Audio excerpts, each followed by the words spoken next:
What's up, guys? Silas and Nathan here with Bark Life. We are cleaning up the disaster that was left over from MR2dom. So we are just cleaning up the garage, getting ready to prepare for all that SC300 stuff up there.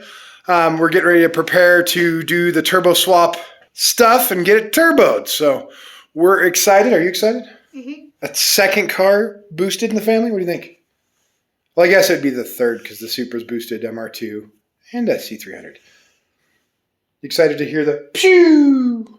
Maybe. Yeah, that was one of his favorite parts on the MR2. Is that HCAS blow-off valve. I don't know if we're going to put the Gretty Type R on the SC. That's the one that goes doo-doo-doo. Should we do that on the SC or on the Supra? Supra.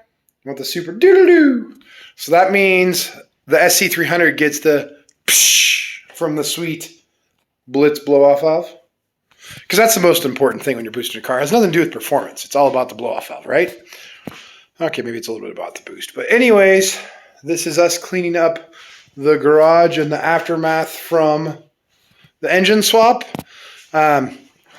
Nasty day outside. It's just absolutely miserable. We got our heater fired up. It's like 50 degrees outside, but here's what we're working with outside. It is miserable. It's wet, 45 to 50 degrees, and yeah. But one thing we wanted to show you, Silas and I were talking about, is we got a new tow rig. So we wanted to do an Armada so that we could haul the family and tow the car trailer.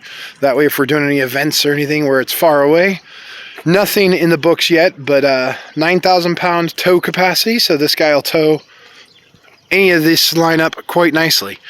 But yeah, we're super excited. Got that at an auction for a pretty good price, so we were excited about that guy.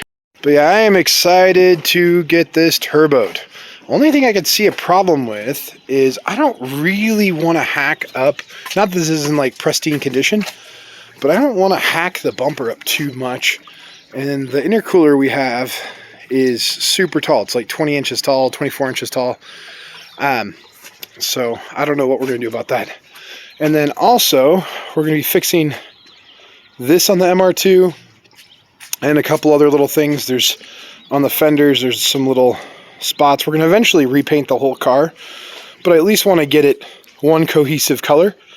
And I want to get rid of those blacked out. I want to go back to stock. I wish I had a stock bumper for it.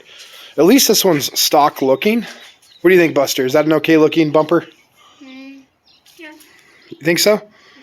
Okay. Silas says he approves of it. I don't know.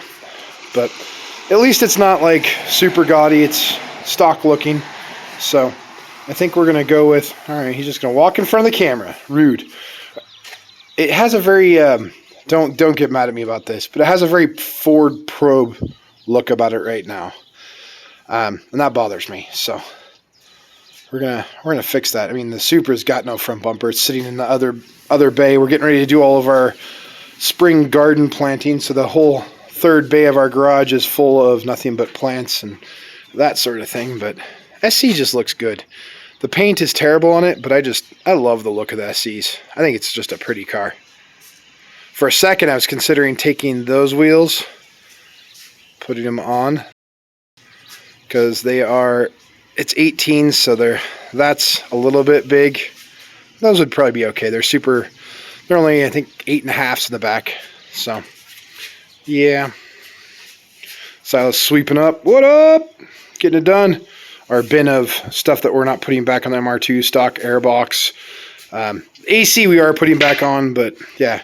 Oh, and here's the wheels we ended up getting for the MR2. So, yeah, we're excited about those. One of them does have some curbage. Well, I guess several of them do. That is, I don't know what they did. I don't know how that. Hopefully, Silas and I are getting the SC300 situated, and I think he froze. Did he freeze? Is he frozen? He's frozen. Anyways, I think we're going to be getting that ready. But I also got all those dang flowers, that entire bay over there. It looks like I'm running a greenhouse in here is full. Anyways, flowers and our garden and all that.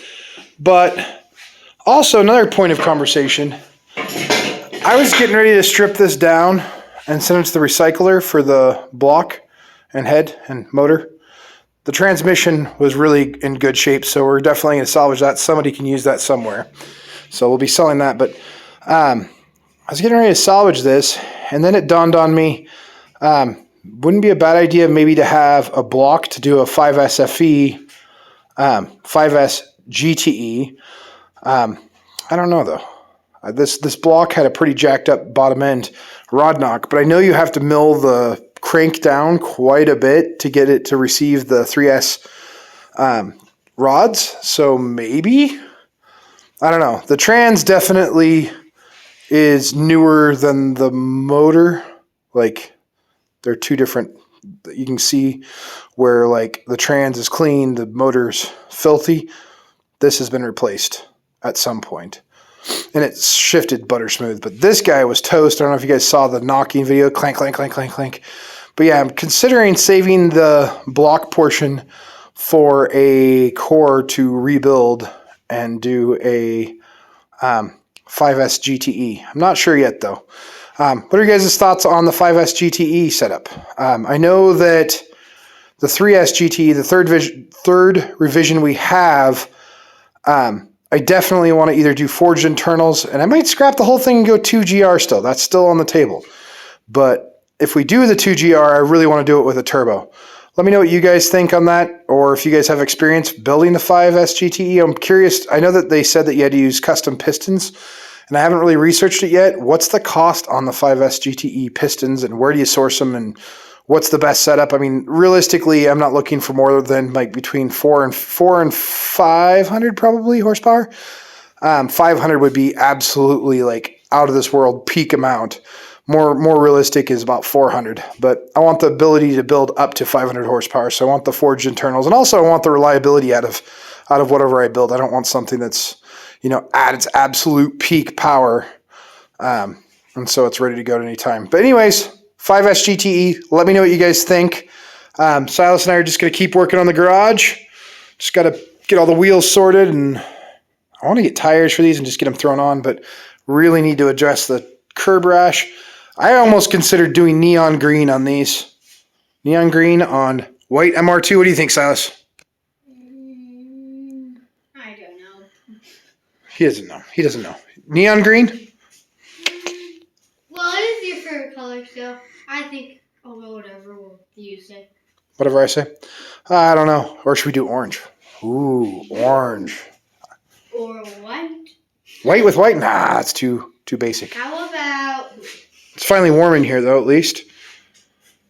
But yeah, that needs to get dealt with. If anybody needs a S54 trans that's in really good shape, let me know. So yeah, that's all we have for you guys today. Please like and subscribe if you're enjoying this content, as we have a lot more to come, so stay tuned.